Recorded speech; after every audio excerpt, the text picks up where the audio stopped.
This is how to do a quick and easy balloon arch.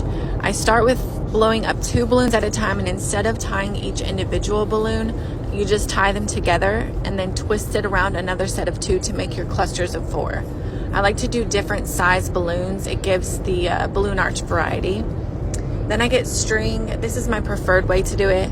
I tie it around one cluster, and then I just keep adding on my clusters, doing a figure 8 around the balloons to attach. Some people do the 360s, tie them together and attach them that way, but this is just my preferred way to do it. It's quick, easy, and you can twist around the balloons to get the desired shape that you want.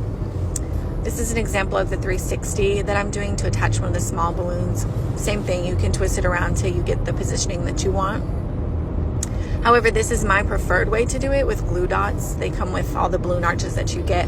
Just put a glue dot on there, attach it to the balloon arch wherever you want. I feel like the small balloons is what really makes the balloon arch. And this is how it turned out. It took me 15 minutes.